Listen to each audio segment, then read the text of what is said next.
Welcome, Professor Miko. We are glad to have you here, Professor Miko.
We have 10 minutes left. So we will start this meeting in another 10 minutes. Everyone, please be ready.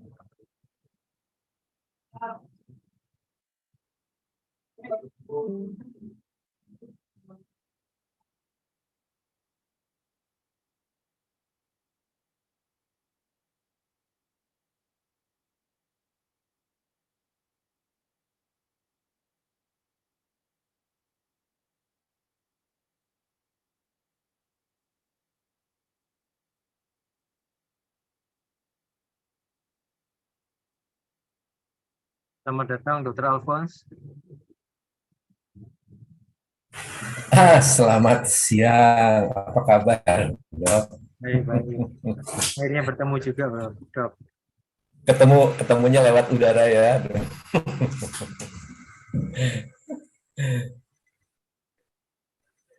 Oke, saya standby ya, dokter saya. Ya.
We will start this meeting in 5 minutes. Mas Riko ready? Ready, Dok.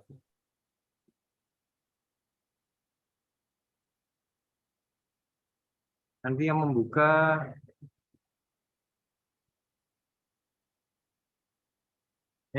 saya dulu, setelah itu langsung Dr. Sari Sandy yang memimpin. Baik, Dok. Ya. Dokter Aksa dulu yang buka. Terima kasih.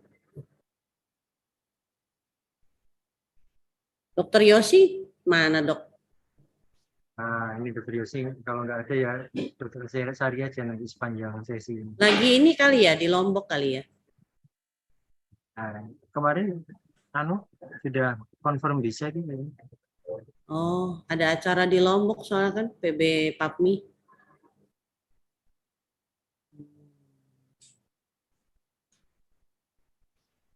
Ini mohon maaf mahasiswa kami lagi tugas di luar, jadi banyak juga yang mau online ya, Dok. Iya. Ini tidak apa-apa. Yeah. Ini dari Malaysia ada yang ngikutin. Dr. Asfalila. Your student also register to this meeting. Dr. Asfalila. Good.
Okay, we will start in 1 minute.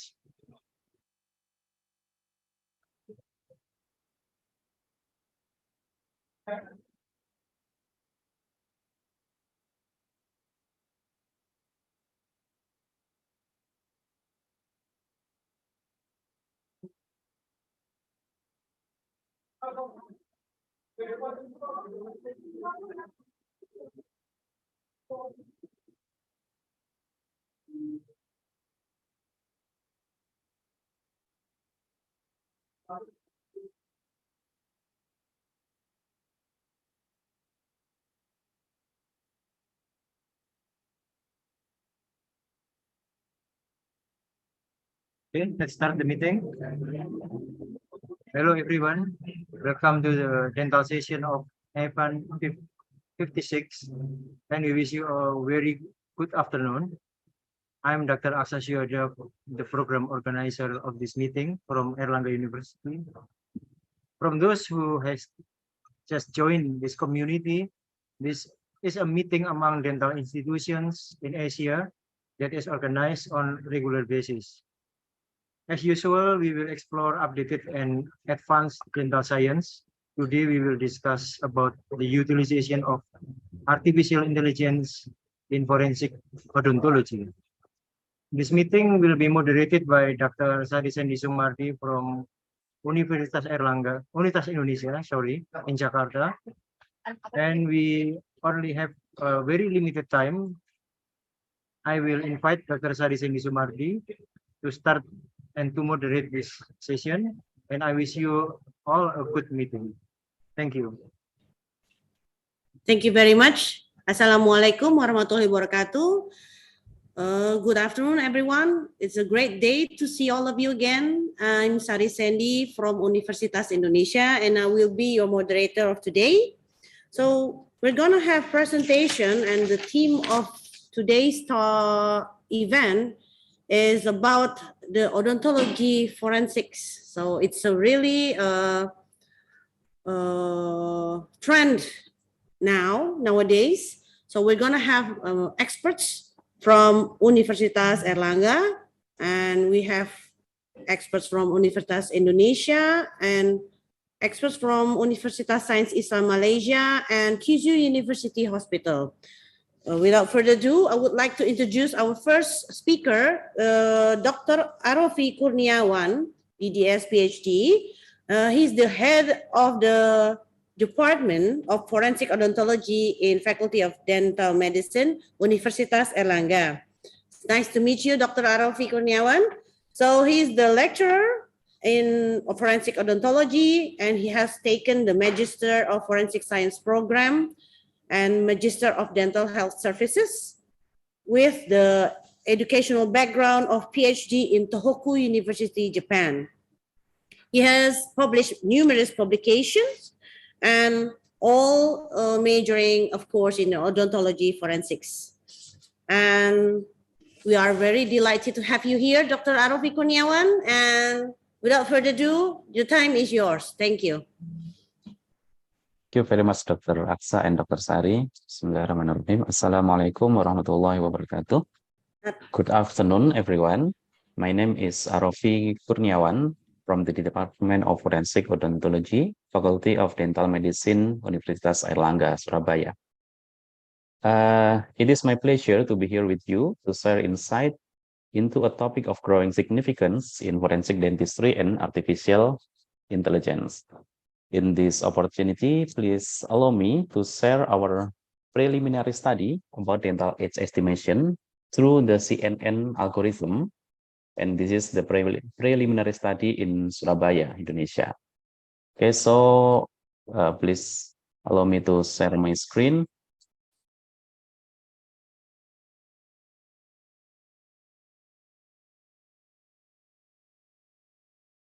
The title of my presentation today is Dental Age Estimation through the Convolutional Neural Network, or CNN algorithm, and it is preliminary study in Surabaya, Indonesia.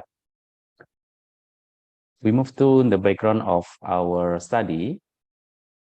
The evaluation of dental tissue has long been regarded as a good tool for assessing age. Therefore, forensic odontologists and anthropologists have widely used age estimation technique involving this tissue. And the rationale for scientific evaluation of dental tissue for age estimation can be divided into three criteria. The first is tooth development, and the second one is morphological changes, and the third is biochemical changes. In the scope of dental age estimation, we can divide the age into three categories. The first is children, and then sub-adult and adults. The children is categorized, someone is categorized as children from the birth until maybe around 16 years old. And between 16 years old and 23 years old, it is categorized as sub-adults or adolescents.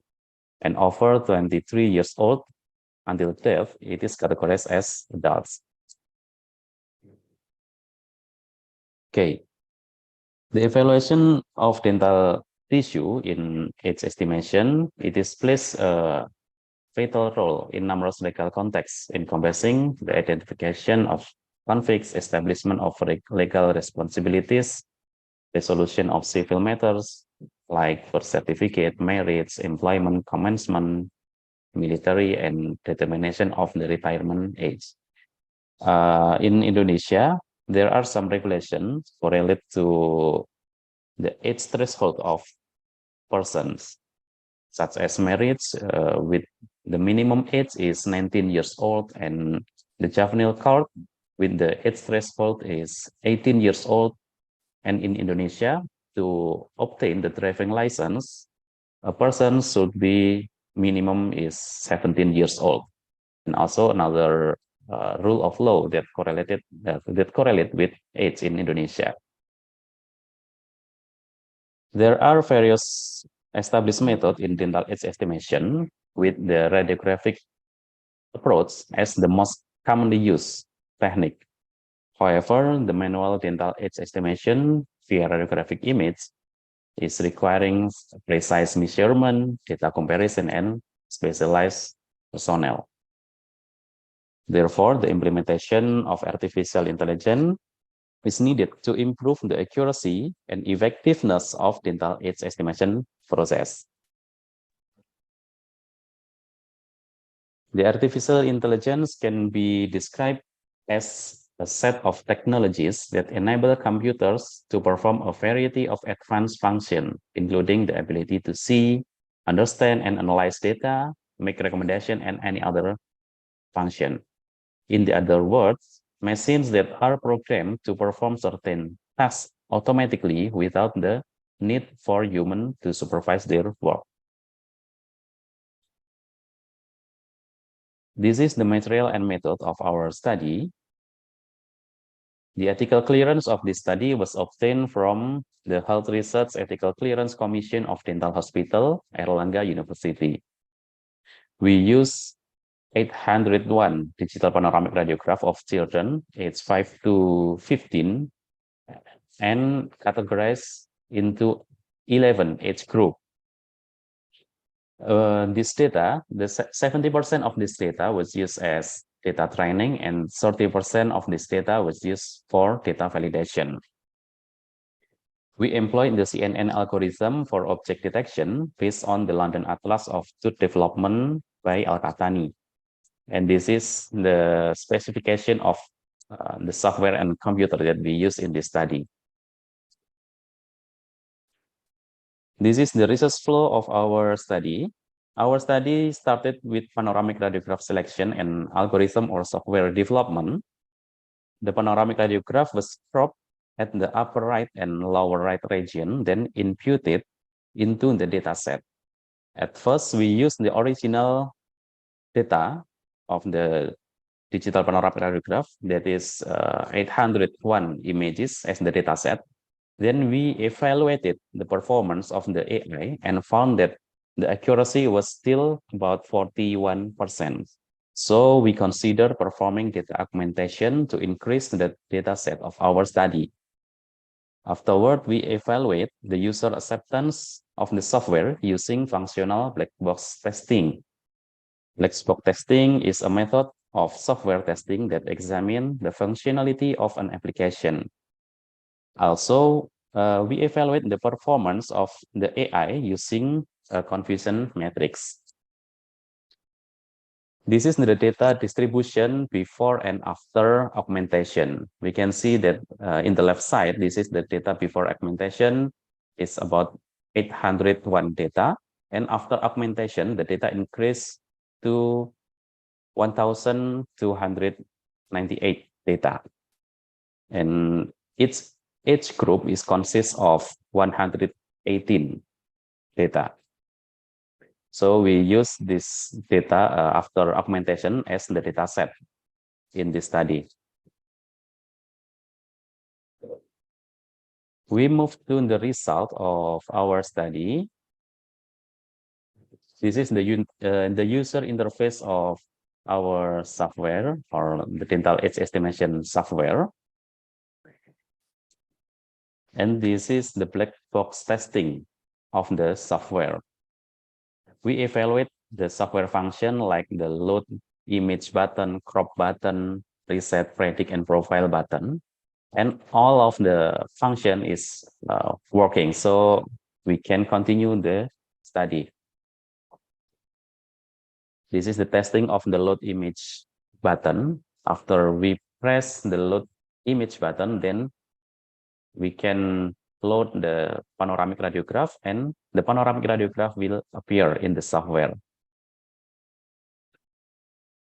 And this is the test of the crop button. So we do the checking by cropping this region, and then the cropped image will appear in this box.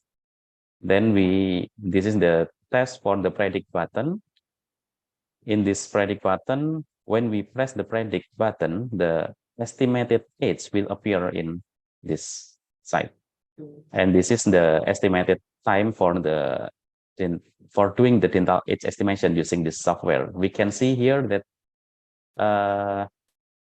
the time to perform dental age estimation is less than 1 second. So we can see that using the artificial intelligence, we can do the age estimation in very quick time.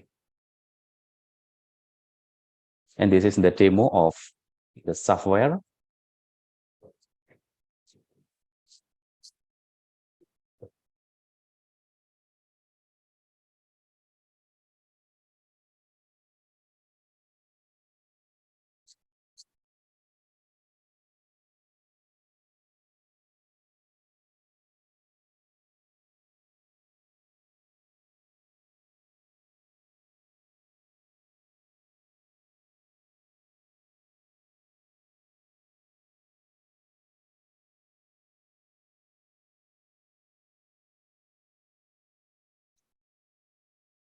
So in this demo, we can see that the time to perform dental age estimation is about 0.00491 seconds.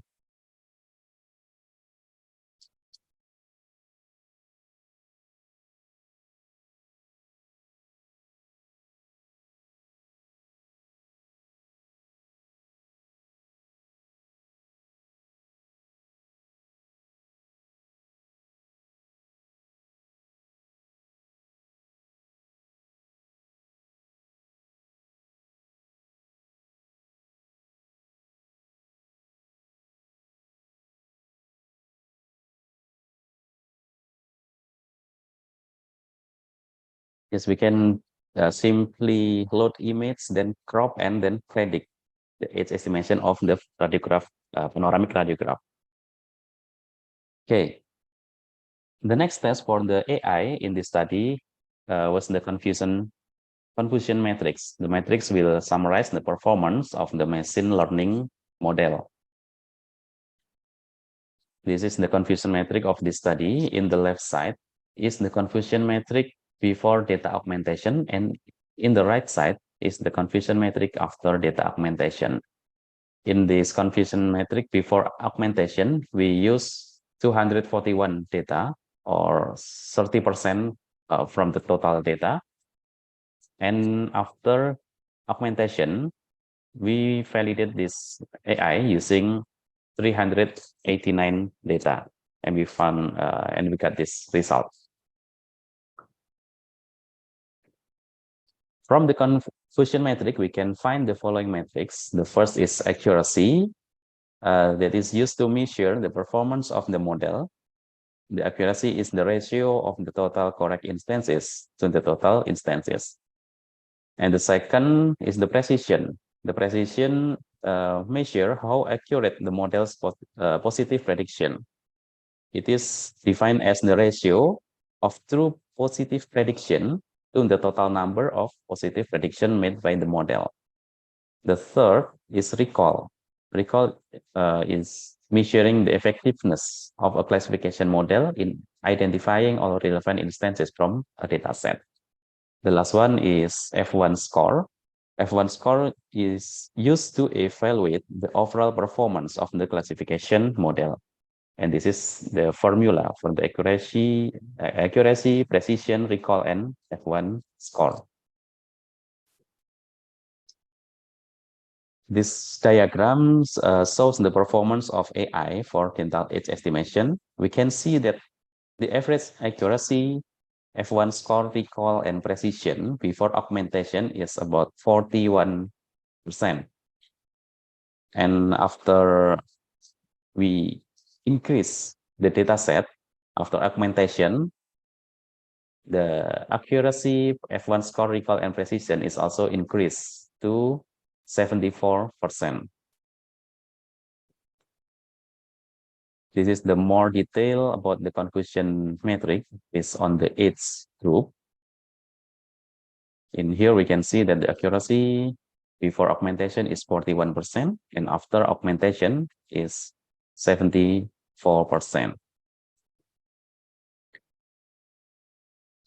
We move to the discussion.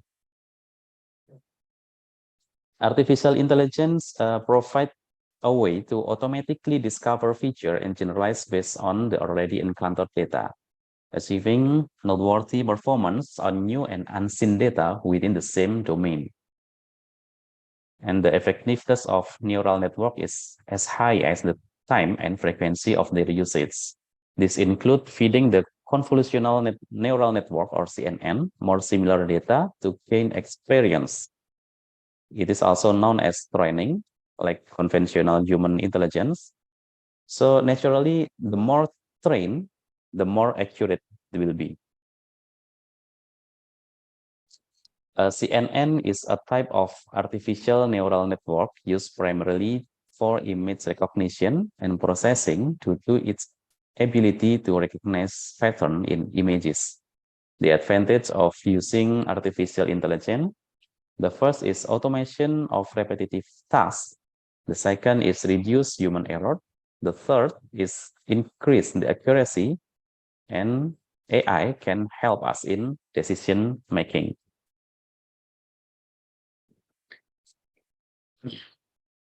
Data augmentation is often used in training data to lower the chance of having two similar data, which could lower the accuracy of AI. This method involves creating new images that are different from the original one, such as cropping the image from various places, adding extra noise, mirroring, rotating, resizing, and many other augmentation. It is to make the dataset larger and more diverse. The limitation of our study, because the accuracy of this preliminary study is about 74%.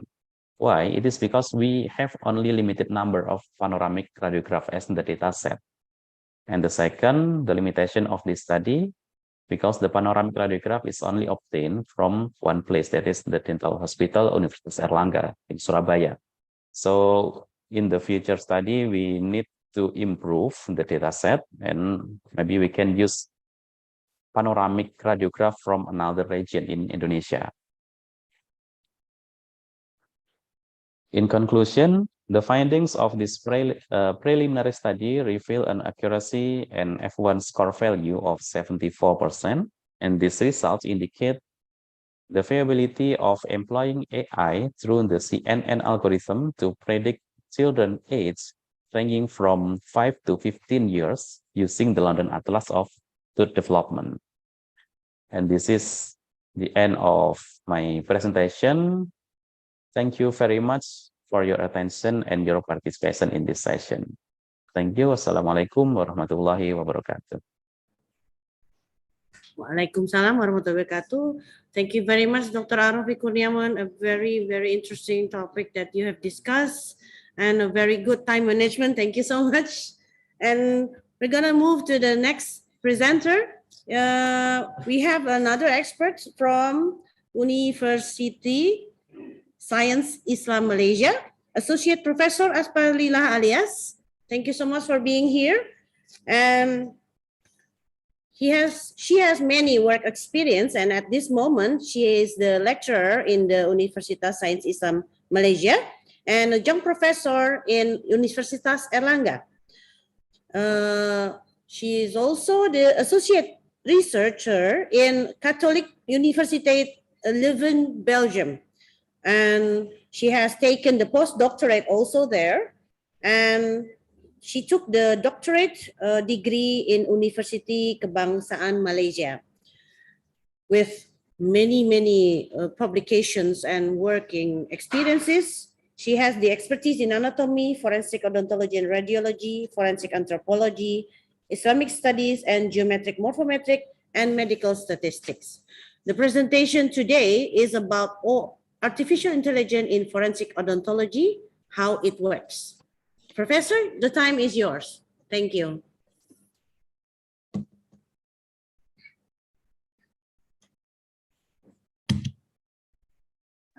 You see my slide? Yes. Okay, thank you very Yeah. much. Yeah. Okay, thank you very much, Ms. Chairperson. Bismillahirrahmanirrahim. Alhamdulillahi Rabbil Alamin. Wassalatu wassalamu ala ashrafi anbiya'i wa mursalin wa ala alihi wa sahbihi ajma'in. Rabbi shrah li sadri wa yassir li amri wa hlul 'uqdatam min lisani yafqahu qawli. Allahumma aftah alaina hikmataka wanshur alaina min hazaini rahmatika ya arhamar rahimin. Wa sallallahu ala sayyidina Muhammad wa ala alihi wa sahbihi wa sallam. Walhamdulillahi rabbil alamin. Assalamualaikum warahmatullahi wabarakatuh. And a very good afternoon to Chairperson, distinguished speakers, lecturers, students, ladies and gentlemen. Firstly, I would like to thank APAN56 and the organizer, Universitas Erlangga, for inviting me to share my little bit experience. Today, let's talk about artificial intelligence in forensic odontology, how it works.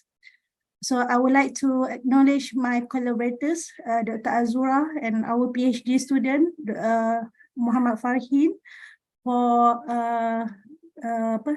collaborate with us as our dental, some of things like AI, we are not specialty. So we do a collaborator with computer science people to do with us the artificial intelligence works.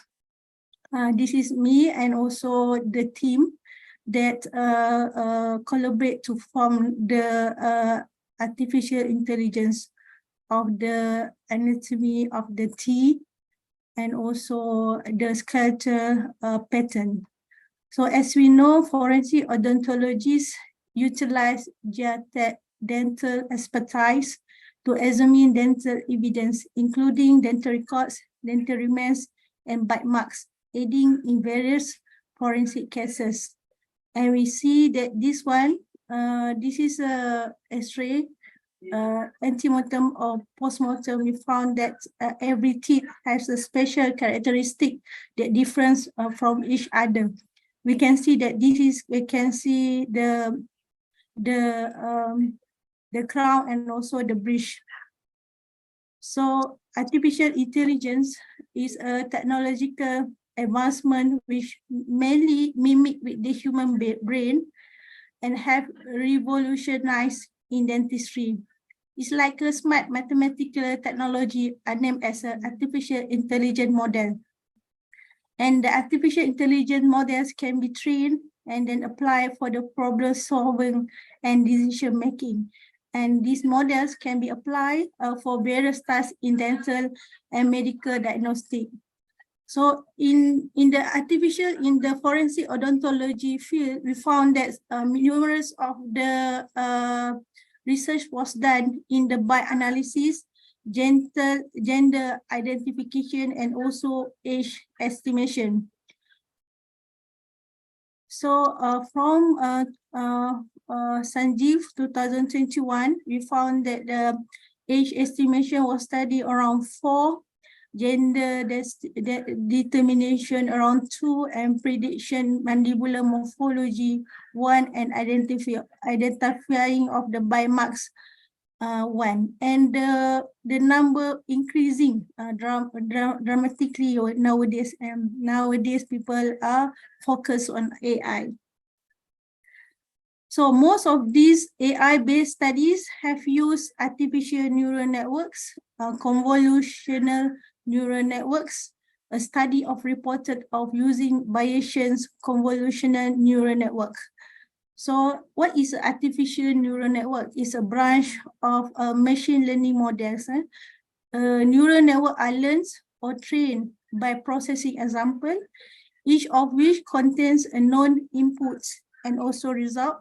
For example, image recognition, they might learn to identify images that contain a stray by analyzing example images that have been manually labeled as male or female. That means we train the software to do image recognition, whether it is cancer or non-cancer and so on.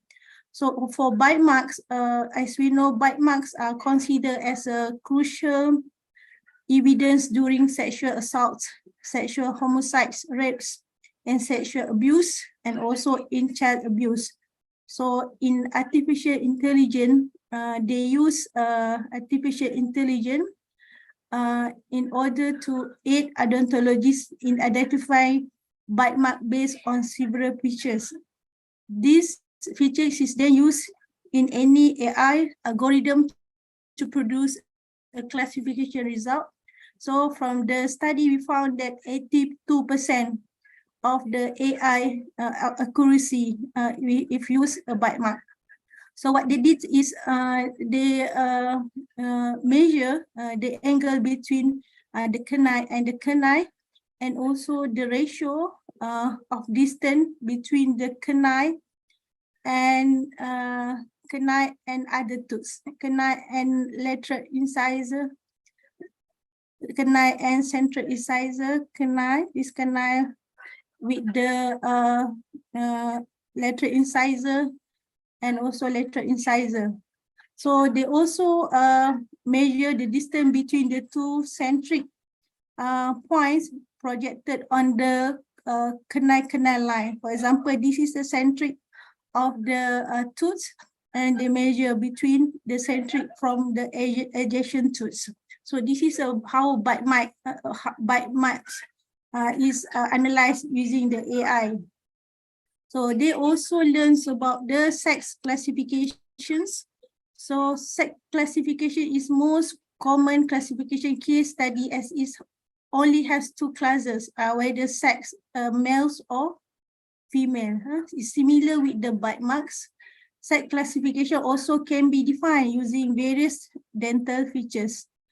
So they use a tooth form shape to know whether, as we know, the male usually broader compared to female, more smaller, and we found that around 90% of the shape can for the male and female can differentiate. So they also study about the shape of the chin or mandible of the male and female. As we know, the shape of the male is more square compared to female, and the male is more larger than the female. So when we compare to male and female, we found that around 80 to 90% of the male and female can be differentiated according to the mandible, and they also focus on the foreheads of the male and also female, and the massage process. We found that the massage process of the male is larger than the female. They also study about the intermaxillary proportions between the male and female. And it is known that the male is larger than the female. So from the AI, we found that 93% 98.27 accuracy using deep learning algorithm for image classification. Last time is around 80%, but using AI, it increasing until 98.27%, which is nearly 100%. So they also AI on age estimation. As we know, it's not as linear as sex estimate classification, as the human age can be varies. So they classify according to the age range. To classify the age classes using AI, dental features for each class is also need to be defined. Similar to the bite marks and sex, there are several dental features that can be used for classification. So usually they take the method that are already established. For example, the major methods, Gestafel method for age estimation. They study image of the radiograph.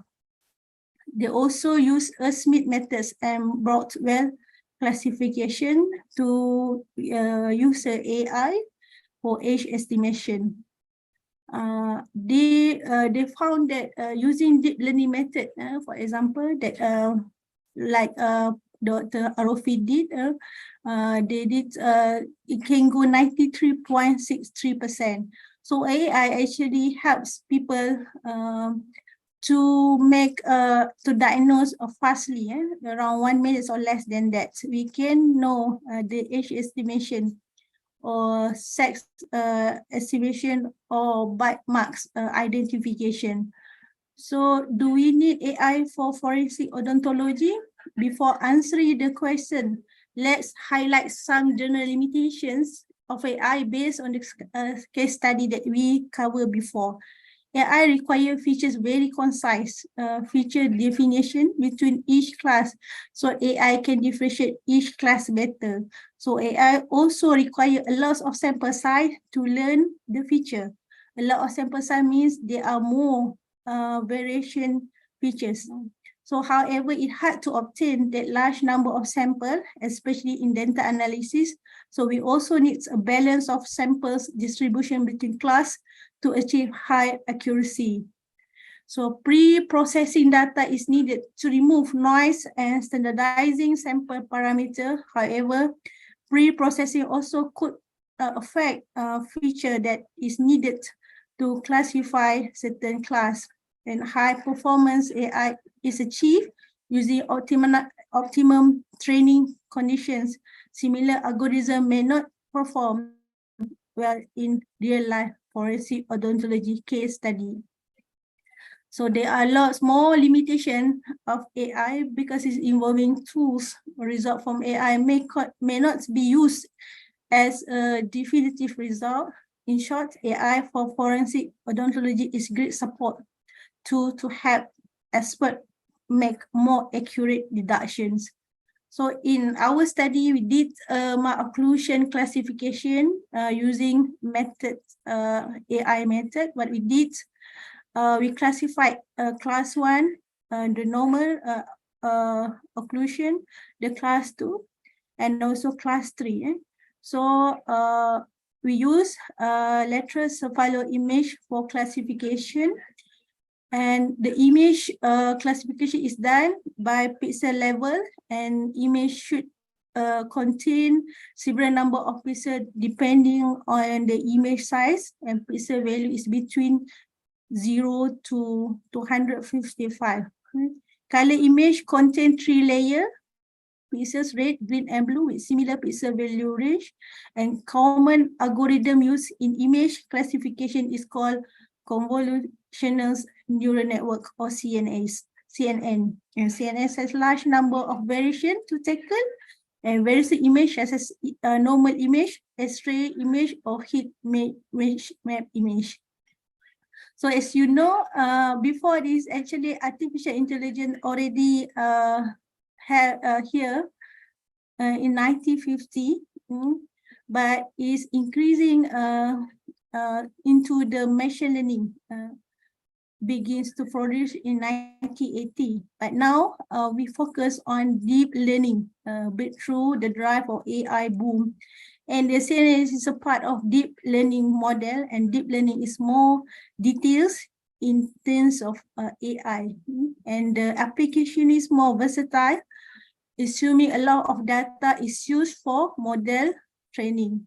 So in our study, we did on incisor malocclusion. We focus in incisor and also skeletal malocclusions. So as you know that we divide the incisor into 4 sub class, and we found that this is a class 1, and the lower incisor edge bite below the upper incisor. The class 2 diff 1s, the class 2 diff 2, and class 3. So initially we analyzed the whole thing, but CNS not capable defining a specific location. To improve it, we cut only on the incisor, and we found that you achieve 75%. So to increase the accuracy, we need to more sample size in training the process. So, and then second, we do the skeletal malocclusion, and we divide into 3 classes. So we found that the misaligned molar affecting the facial shape, but CNN cannot focus on the right features. In this case, study is more on shape detection, as we need to make CNS more sensitive to skeletal shape rather than the feature. So we convert the lateral cephalogram into the counter form like this. So the counter image right is reduced to have only shape features, and without counter transformation, the accuracy not only 70% but increased into 86%. And in conclusion, there are a few other examples how CNS is used in malocclusion, and the medical image is considered as different topic even in the CNN, and result from AI may not be used as a definitive result, but it's a great support tools to help experts make more accurate deduction. So actually AI still there are much more limitation of AI because it's involving tools. Result of AI may not be used as a definitive result, and in short, the FO is a great support tool to help experts make more accurate deduction. My conclusion is AI is showing advanced capabilities in dental pattern recognition, qualification, and standardization that can significantly increase efficiency and accuracy alongside human examiner. However, most systems is require human review and verification, and more real world validation is needed. And the use of AI is expected to continue growing and improving in forensic odontology in the future. Thank you very much. I end with the hadith. Abu Bakar radhiyallahu anhu, Prophet Muhammad sallallahu alaihi wasallam said, "Whoever elevates the need of a needy person, Allah will elevate his needs in the world and hereafter." Thank you very much. Inshallah, we will improve our artificial intelligence research more thoroughly in the future. Thank you very much. Thank you very much, Professor. A very enlightening of presentation. Of course, we as a human are only with many lacks. So yeah, so we are expecting the best of it. Now let's move on to the next presentation. It's from Universitas Indonesia. We have the expert of Dr. Muhammad Gari Syahrizal Hanafi, DDS MSc Forensic Odontology, and he's at this moment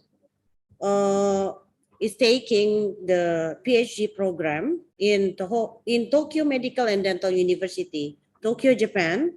And he is the Master of Science in Forensic Odontology, graduated from Universitas Indonesia, and he has achieved quite many as a young researcher with a very bright future. And without further ado, we will hear the presentation of revolutionizing facial reconstruction and forensic odontology with artificial intelligence. Dr. Gary, the time is yours. Thank you.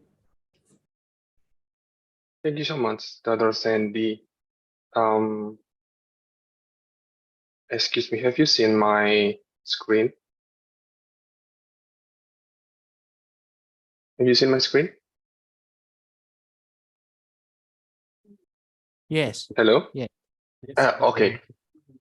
Okay, thank you so much. Thank you so much. Okay, welcome, ladies and gentlemen, to a world where science fiction meets reality, facial reconstruction. Assalamualaikum warahmatullahi wabarakatuh. My name is Gary Rizal. I am a lecturer at the Department of Oral Biology, the Division of Forensic Odontology, Universitas Indonesia. And currently, I am pursuing my PhD degree at the Department of Forensic Dentistry, Tokyo Medical and Dental University, Japan. Today, we will examine the fascinating relationship between AI, facial reconstruction, and forensic odontology. Facial reconstruction has long been linked with science fiction, but digital technology and AI are making it more possible to do. The image on the left depicts Julius Caesar, a Roman general and statesman who was instrumental in the establishment of the Roman Empire. This visage was generated by artificial intelligence. And cutting-edge technologies have revolutionized forensic identification in precision and efficiency. And the spatial placement and thickness of facial soft tissue characteristics like the nose, lips, ears, and also the eyeballs are estimated during facial reconstruction. Imagine reconstructing a face with just a few clicks of a button. This may sound like something out of a sci-fi movie, but I believe that AI's help makes it possible in the near future. Imagine that our works as forensic odontologists become so much easier like this. Just we found the skull, and the facial reconstruction software should be able to produce a digital 3D model of a person's face with AI reinforcement. And after that, the facial recognition software can match recreated faces to unknown people. And let's not forget the importance of forensic odontology in facial reconstruction. Some features of forensic odontology could provide a basis data for information for facial reconstruction. Now, the question arises, what is artificial intelligence? Is AI that powerful? AI is a subfield of computer science that develops intelligent machines that can do human-like tasks. This includes learning, solving complicated problems, making informed decisions, and understanding human languages. Algorithms and statistical models analyze data and generate predictions and decisions in AI. These algorithms learn from their data. Therefore, the more data an AI system has, the better it can predict and decide. And the facial reconstruction experts worldwide are working to improve the impartiality of the process and increase AI system to improve forecast accuracy, because the features of facial reconstruction are influenced by ancestry, sex, age, and body mass index. So it would be different across the world. And the expert also work for automate the approach. Okay, let's dig deeper into AI and facial reconstruction. Facial reconstruction involves recreating a person's face using physical or digital methods. This technique is crucial to forensic science. Facial reconstruction helps identify victims of crimes or accidents when other methods like DNA, dental data matching, and fingerprint has failed. And facial reconstruction can be done with manual sculpting, 3D printing, and also computer pictures. AI-driven facial reconstruction software may improve procedural accuracy and efficiency because the reconstruction is automated using population-specific data on facial soft tissue thickness, severity, sex, age, and BMI. Nevertheless, facial reconstruction has numerous challenges that impede its implementation. Conventional facial reconstruction procedures, whether physical or digital, are sometimes limited by factors including reference photo availability and also practitioner skill. This can lead to inaccurate or incomplete reconstruction that don't adequately portray an individual's facial structure. Furthermore, it should be noted that the implementation of these approaches can be rather time-consuming, with an estimated duration of more than 12 hours, even in some cases more than 72 hours, so time-consuming. So additionally, it is important to acknowledge that they can also be quite costly, since they require numerous sessions and manual labor by dentists, anthropologists, and artists work together in some sessions, so it would make very costly. And in certain instances, it may be necessary to employ invasive interventions such as bone transplants or tissue enlargement, particularly when there is a partial loss of the hard tissue, such as the mandible, which constitute the cranial structure. The incorporation of AI into the process of facial reconstruction has significantly advanced the discipline to unprecedented levels. The algorithms exhibit remarkable accuracy and speed, hence enhancing the efficiency and reliability of the process. Moreover, artificial intelligence algorithms have the capability to incorporate a multitude of factors, and in order to provide reconstruction that are both highly personalized and more precise. AI-driven facial reconstruction algorithms leverage extensive datasets comprising facial structures, characteristics, and proportions to forecast the visual representation of an individual's face, taking into account their underlying skeletal framework. Through the process of comparing the distinctive characteristics of the unidentified skull with the existing datasets, the algorithm is able to produce a comprehensive and scientifically grounded estimation of the individual's physical appearance. Ultimately, it is worth noting that AI has the potential to offer a more economically efficient alternative to conventional approaches in the realm of forensic reconstruction. Due to their ability to effectively operate with restricted data and rapidly produce precise models, AI algorithms have the potential to mitigate the requirement for costly equipment and specialist knowledge. This has the potential to enhance the accessibility of facial reconstruction to a broader spectrum of individuals and institutions, regardless of their academic and skill background.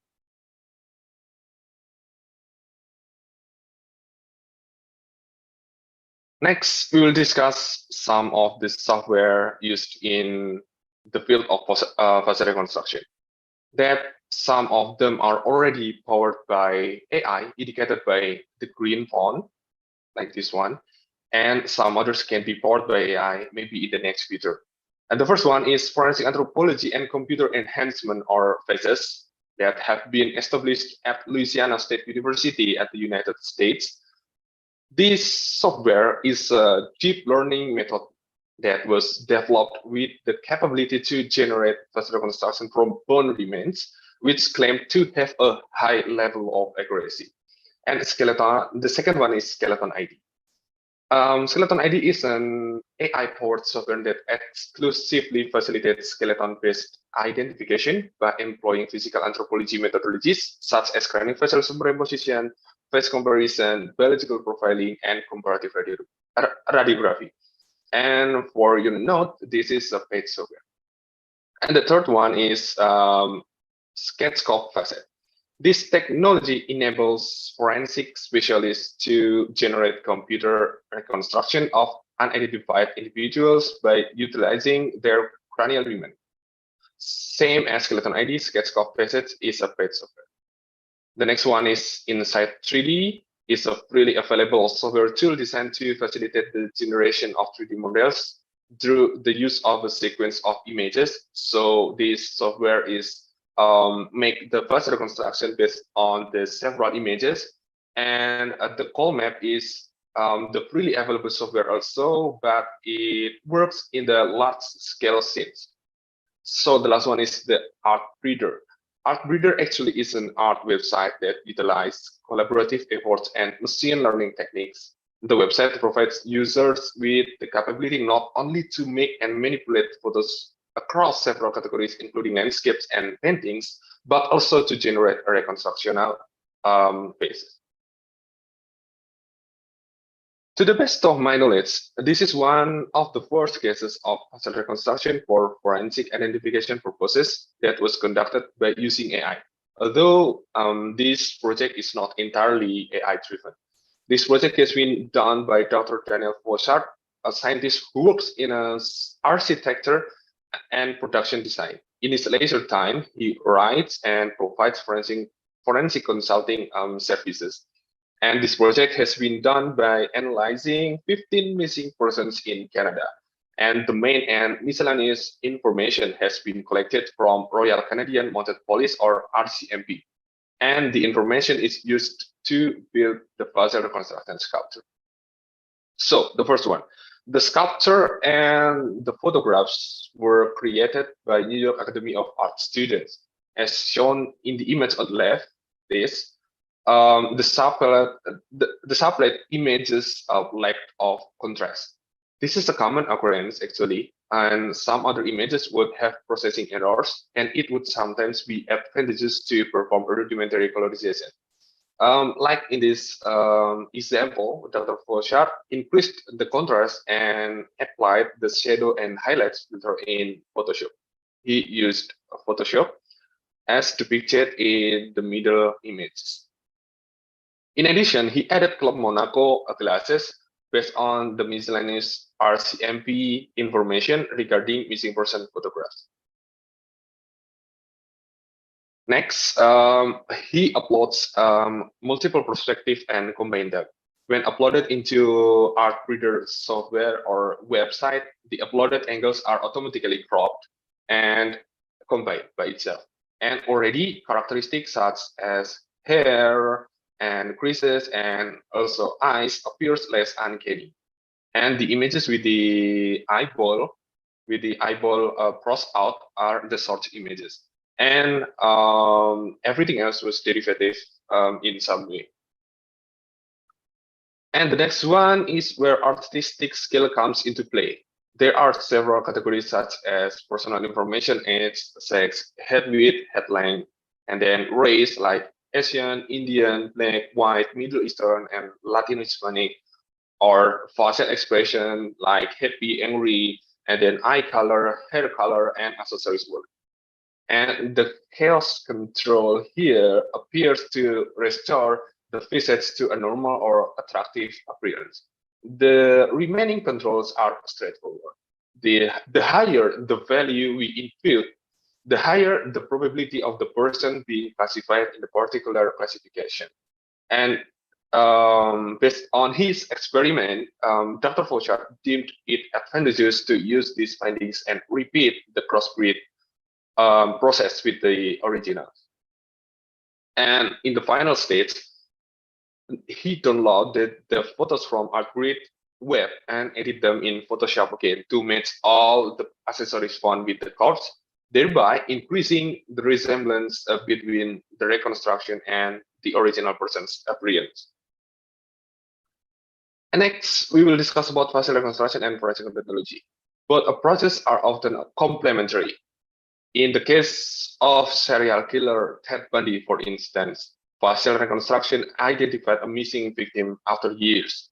At the same time, a bite mark analysis on another victim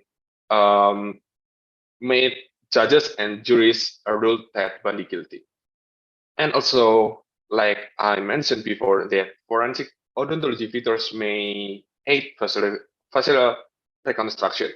The height of the lips may match the central incisors, and the width of the filter may match the distance between their centers. In addition, the apical of the canine is an important point for facial soft tissue thickness, or FSTT. Meanwhile, facial reconstruction supramolar second or submolar second craniometric point is a classic problem due to the presence of the masseter muscles, fat, and also salivary gland in this location. The soft tissue thickness in this region varies significantly. And another example, as being worked on in my department here, we can predict the shape the height, width, and also the location of a missing mandible from a fund skull. So we will discuss also about the specific instance of AI-powered software, Skeleton ID. AI makes identification processes that took hours or days takes seconds. This relieves identification specialists of tiresome and error-prone tasks of forensic anthropologists or forensic odontologists. This web software can assess missing person and post-mortem data, and usable data includes photos, 3D bone scans, X-rays, and also dental information. And also this software can identify these victims because they work for poorly preserved body and require comparison data that is easy to obtain, such as the photograph and also just the photograph, not DNA sample from the relative or maybe a DNA database from different country. Therefore, I believe this technological advancement will make it simpler for facial reconstruction in the future. And despite the progress of AI in outsourcing many tasks, including the practice of forensic odontology, there are ethical considerations that researchers in this field must consider. This ethical consideration must be taken into account because they will determine how we make technology work to our advantage, not vice versa. Because even though AI-powered technology offered unprecedented benefits to forensic science, they also raise ethical concern. Looking ahead, the potential for further advancement in AI, facial reconstruction, and forensic odontology remains promising. And for the conclusion, we have explored the fascinating world of AI and its impact on facial reconstruction. We have learned how AI is being used to improve these techniques, and the correlation between AI and these fields is undeniable, and it is clear that AI will continue to play a significant role in advancing this technology. So, as the research and development in this field continue, we can anticipate a future where even the most challenging cases can be solved with unprecedented precision and compassion. Thank you very much, everyone. I'm Geriza Rizal. Good afternoon. Assalamualaikum warahmatullahi wabarakatuh. Waalaikumsalam warahmatullahi wabarakatuh. Thank you very much, Dr. Gary. Very nice Thank you, presentation. Data. Yes, thank you so much.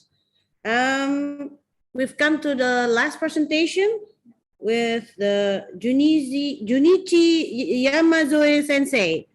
He's the lecturer from National University Corporation, Kyushu University in Geriatric Dentistry and Perioperative Medicine in Dentistry. And he has the specialization of dentistry of the elderly, sick person, and disaster dentistry and oral medicine and forensic dental science. He has made a very great reports about the roles of dental care in disaster medicine in Japan. And also he has the recent findings of that many preventable deaths after a disaster are caused by aspiration pneumonia. Sensei, Yes, the presentation, the time is yours. Thank you. thank you.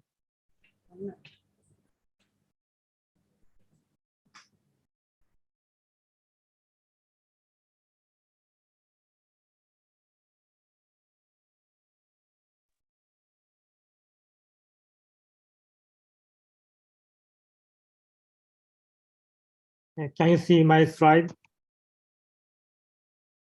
Yes, Professor. Yes, Professor. We can. Yes.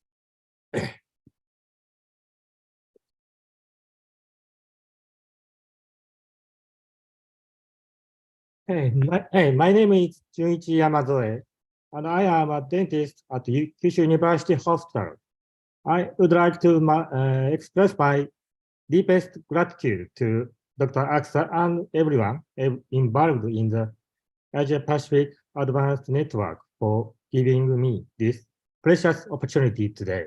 I will be giving a presentation titled A Study of Effective Dental Personal Identification Methods Using Intraoral Scanners and Artificial Intelligence, AI, in the event of a major disaster.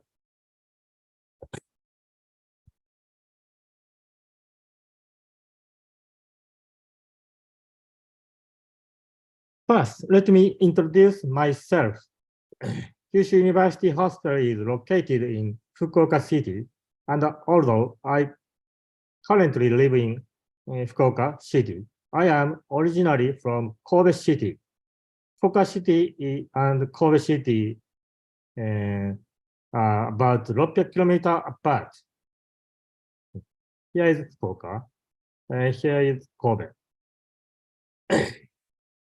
When I was in high school, I was affected by the Great Hanshin Awaji earthquake that occurred in 1995. I think I have had a connection with disaster medicine since that time. Let me tell you about my daily practice and specialty. My specialty as a dentist is gerodontics. Among them, I am involved in feeding and swallowing rehabilitation medicine. This specialty has allowed me to become involved in disaster dentistry in Japan. And it was from disaster medicine that I decided to conduct research on dental forensics, which is the topic of this lecture. I was involved in disaster medicine for the first time after the Kumamoto earthquake that struck in the year 2016. Utilizing my experience in feeding and swallowing rehabilitation medicine, I mainly provided dietary support to the elderly in the disaster area. However, this was an opportunity to learn a lot about disaster dentistry, and at the same time, I became aware of my issue, many issues. In particular, the Nankai Trough earthquake, which is of greatest concern in Japan, has an 80% probability of occurring within the next 30 years, and is expected to kill more than 300,000 people. So let me give you some background to begin the research I am about to talk about. In recent years, Japan has been experiencing various social problems such as unprecedented large-scale disasters, population decrease, crime, abuse, and poverty. In 2019, a law was passed stating that the accurate investigation of the cause of death and identification of the person will lead to respect for life and the preservation of the personal dignity. Society needs a system that functions appropriately and quickly in time of disaster or emergency, and that take into consideration even after the death of the register. Therefore, we started our research to establish a dental personal identification system for disasters as one of the social dentistry researches in collaboration with engineers for multidisciplinary cooperation in medical professions and utilization of technologies such as artificial intelligence AI. Personal identification means determining who a person is and to whom a living body, a corpse, or any part of corpus belongs. Personal identification has great social significance because it is believed that informing the believed family of the fact of death leads to respect for life and preservation of personal dignity. The three major methods of personal identification are a fingerprint, DNA, and dental findings. Among these, dental identification by dental findings is particularly effective in time of disaster. Dental findings are useful not only immediately after disaster, but also after several weeks or months have passed, when it is difficult to confirm the identity of a person by soft tissue, such as personal belongings, facial features, and fingerprints.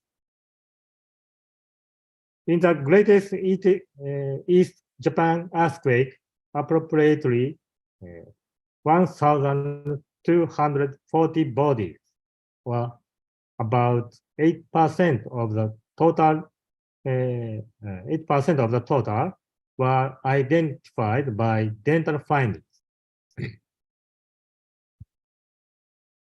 When a disaster occurs, the post-mortem record prepared from the bodies matched with the records of the deceased before their death to identify them. In the greatest East Japan earthquake, which caused an enormous number of victims, the collection of post-mortem information was extremely difficult in the absence of sufficient facilities, and the dentists involved in the work were subjected to an enormous facial and mental burden.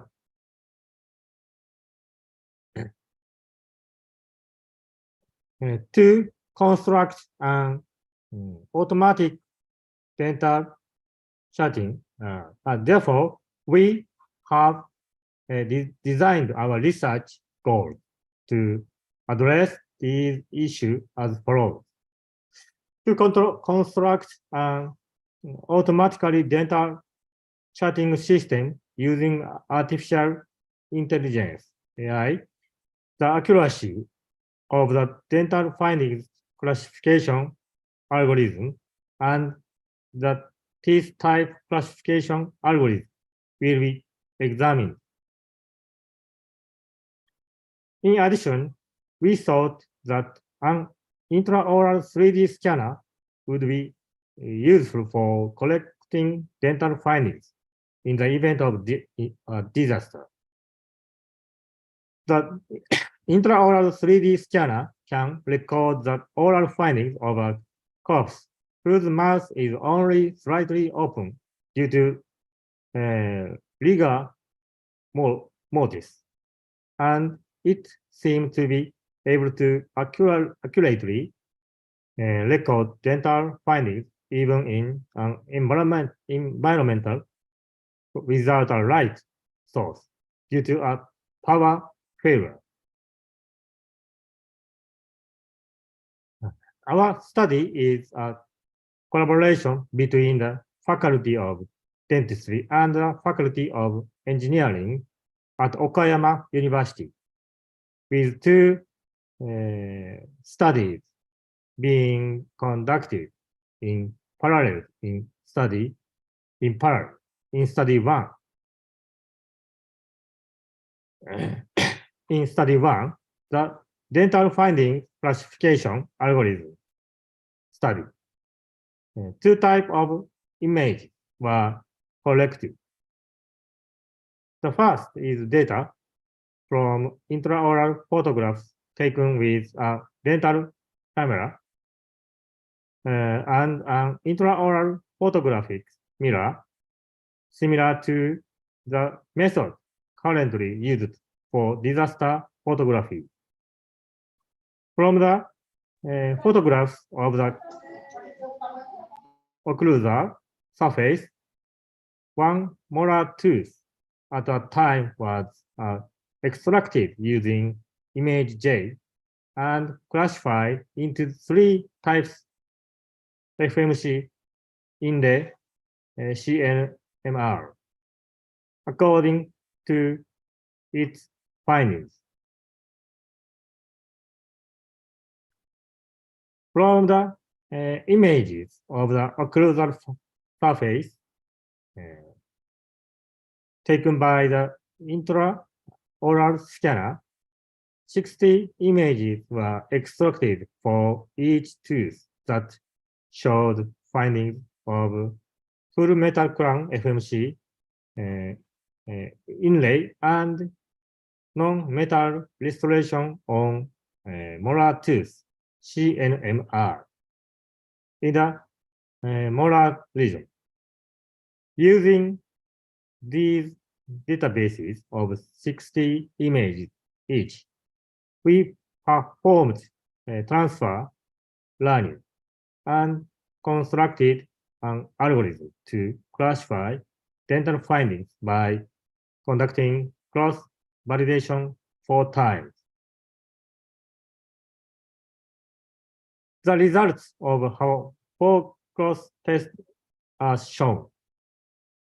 In this study, we focused on the value of recall.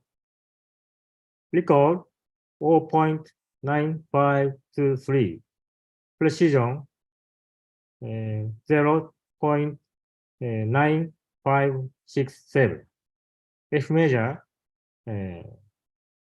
0.9518, accuracy 0.9523, and the accuracy of the dental findings classification of the scanner image was 95.2%.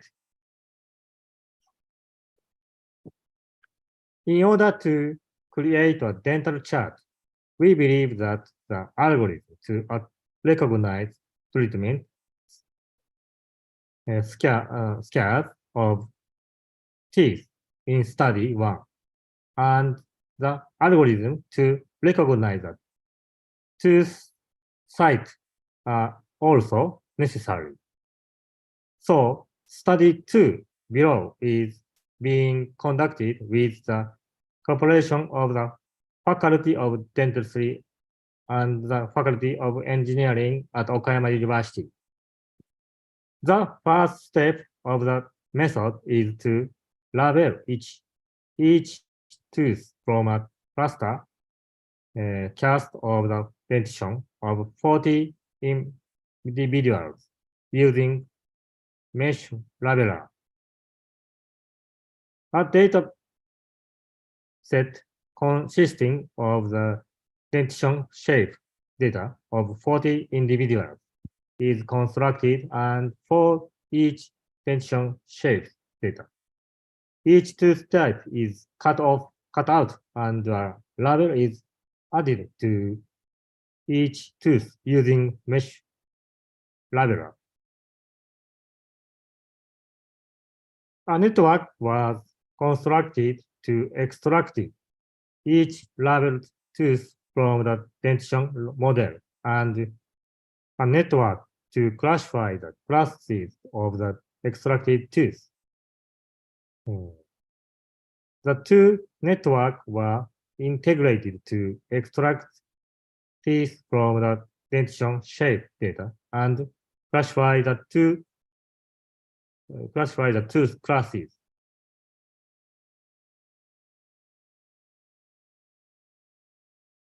The accuracy of the classification for each tooth cut from the dentition model is shown in the table, and the average of those accuracies was 95%.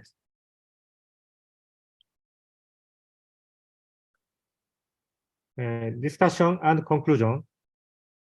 We believe that the algorithms in studies 1 and 2 will enable an artificial intelligence-based dental charting system. The intraoral scanner was effective in collecting intraoral information. It is suggested that this system, which utilizes an intraoral scanner and artificial intelligence AI, could significantly improve the efficiency of dental personal identification in the event of a large-scale disaster. The results of this study and the disaster dentistry experience are summarized in the paper presented. I invite you to read this paper for more information. Fortune prospects. By combining the algorithm of study 1 and study 2, we aim to construct an algorithm to automatically create a dental chart from images taken by an intraoral scanner. Thank you for your kind attention.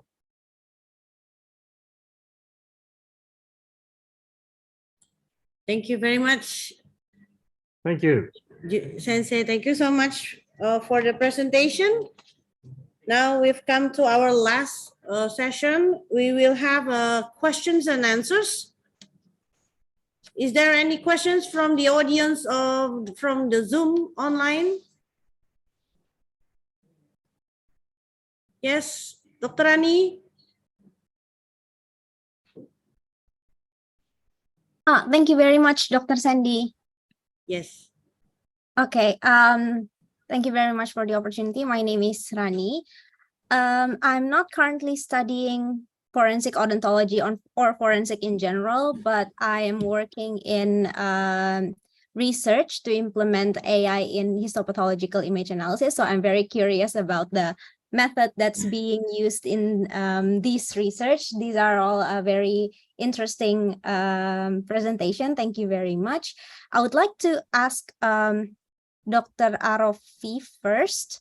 Thank you very much for the presentation and congratulations on achieving high accuracy result. I'm curious about the method that you use for training. Is it the supervised learning method with H as the label? And also, will you continue to test the model with out-domain test data from other institution, maybe? And that's all. And also, I would like to ask Dr. Gary.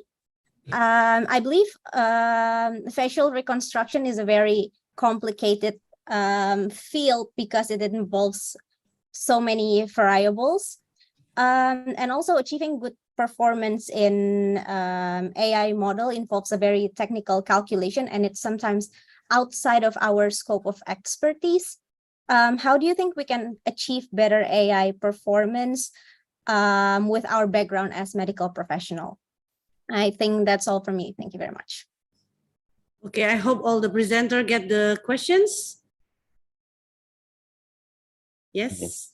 Thank you very much, Dr. Rani, for the question. For the method that I use in this study is the supervised learning model. So we we give the label for the training data. So it is the label data is based on the London Atlas of Tooth Development. So in the study, we train the AI to do the estimation based on that method.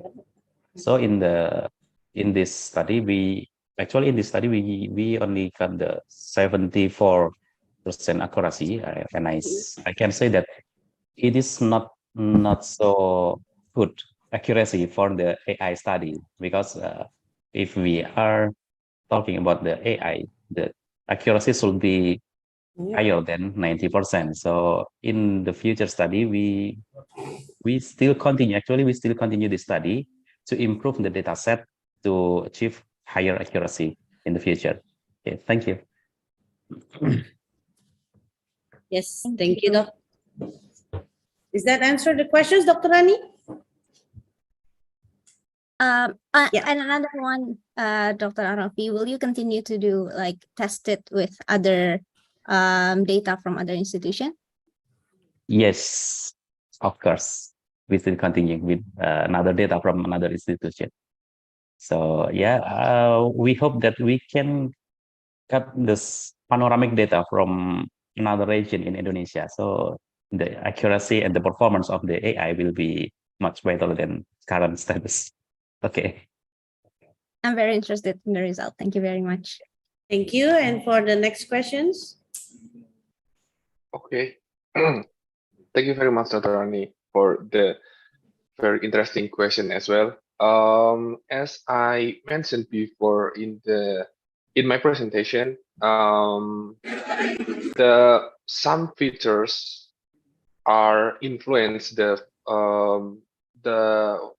facial of someone or the facial reconstruction itself. Like the body mass index and then sex and then age and ancestry influence soft facial features such as the nose, lips, eyeballs, and also the ear, and as well as also the facial soft tissue thickness. So in order to enrich the database that can be used to improve AI performance, facial reconstruction researchers around the world are focusing on collecting this data from diverse population. Like I did in my department here, I will do my dissertation about the facial soft tissue thickness, the differentiation between Japanese and Indonesia in terms of the facial soft tissue thickness. So maybe someday it would be very helpful to the development of AI to be more precise and because we have so much data, then the AI of the facial reconstruction can be more precise. And again, because the more data an AI system has, the better it can predict and make decisions. Thank you. Okay, thank you, Dr. Gary. Because the limited time, we only have the 2 more questions, and we have this from the audience. Einstein, yeah. First of all, good afternoon. Assalamualaikum warahmatullahi wabarakatuh. My name is Einstein. I am currently a first-year clinical student at Universitas Indonesia, and I would like to direct my question towards Professor Aspalila and perhaps Dr. Gary. So my question is probably not a very technical one, as I am still just in the first year of my clinical rotation. So moving aside from the realm of forensic odontology in the context of disaster victims and crimes, which I would say is in general quite closely related in time or in period. Would it be possible for the softwares developed under forensics odontology with these considerations in mind be used in the field of, say, anthropology or archaeology? I ask this because, as we know, the human skull and consequently relevant features have differed greatly from century to century, and even between only several decades, there is a reported amount of discrepancy between the size of a mandible, for example, or a maxillar space for wisdom teeth to erupt. So would this kind of ongoing and continual change in features impact the accuracy of AI softwares in either classifying, identifying, and estimating forensics? Would there be an added limitation to AI, that being a time-sensitive one? And if so, is it or is it not a present concern? Perhaps that's all for my question. Thank you.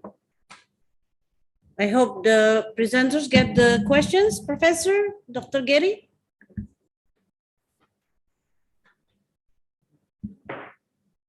Okay, maybe Professor Asparina would like to answer first.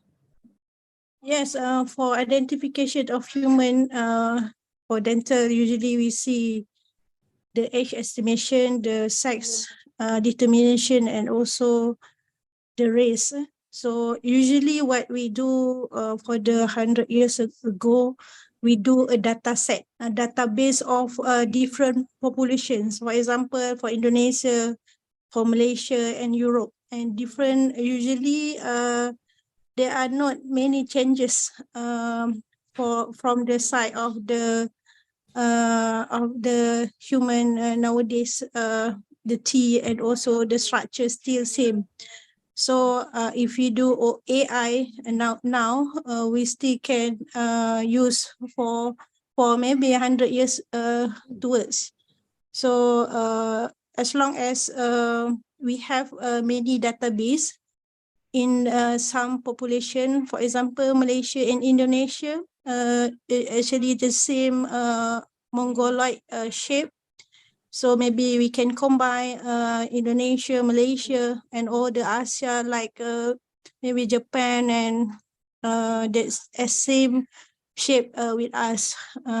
So maybe last time we use Caucasian shape, like European, as they are more advanced 20 years above than us.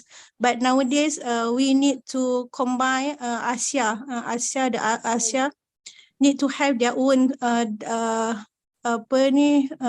AI for our population in Asia, not use the shape of the Caucasian like Europe or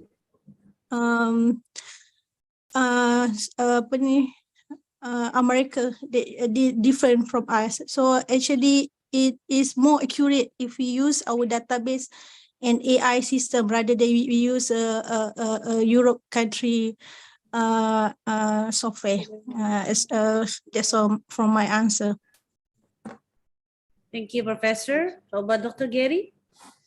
Okay, thank you very much, Einstein, for the question. We have met before at TMDU, so maybe the next future we will have a chance to meet again. Thank you very much. And for me, the forensic odontology and forensic anthropology is like we can work together with the forensic anthropology, because one of my teachers here are the forensic anthropology as well. So in terms of artificial intelligence, I have mentioned before in my slide about this about the software called Skeleton ID. Skeleton ID help us to make identification processes that took hours or days take seconds. And this is exactly release identification specialists, rather forensic anthropologists or forensic odontologists, to help the identification better. And also, based on this app or this software, we can identify these victims because they work for poorly preserved bodies and require comparison data that is easy to obtain, such as photograph of the victim, rather than a DNA sample from a close relative or a database in a different country that is maybe far away from the origin country. And the Skeleton ID is a revolutionary AI software for skeleton-based human identification. I mean, like the skeleton, the skull, and also the odontology. And this yields 99% of dependability. And despite these explicable results and the massive reduction in identification time, it just takes a minute to do the facial reconstruction. And the web-based software can assess missing persons and postmortem data, including the anthropological data and also the odontological data. Therefore, I believe this technological advancement will make it simpler for vascular contraction specialists around the world to conduct their work in a more objective, more precise, more accurate, and also timely manner. That's all for my answer. Thank you very much. Thank you very much, Dr. Gary. I'm sorry about the time because the time has come for our ending. So the conclusion of today is like we have the future of artificial intelligence in forensic odontology, even though at this moment there are limitations and we still need experts for the precise deduction, but there's a possibility of combination from other fields to get more precise data. Of course, we need bigger data with the same regions, and also we have the support from the technology, for example, like the intraoral scanners, and we have the development of many softwares. So yeah, there will be great future for this artificial intelligence for the forensic odontology. And that concludes of our today's sessions. So I would like to express our gratitude for all the expertise, for the experts of coming here and share the knowledge and experience. It is such an honor to have this session for today. And we hope all the participants have gained the knowledge and will be more curious about the future of our forensic odontology. So thank you very much for today. And thank you very much for the support and Dr. Aksa. So we will close. You may proceed to close this meeting. Okay. Thank you very much for Sensei, Junichi Yamazoe Sensei, Kyushu University Hospital, University Islam, I'm sorry, University Science Islam Malaysia, University of Erlangga, and Universitas Indonesia. Thank you so much. Assalamualaikum warahmatullahi wabarakatuh. Waalaikumsalam warahmatullahi Waalaikumsalam warahmatullahi wabarakatuh. Thank you very much. Everyone.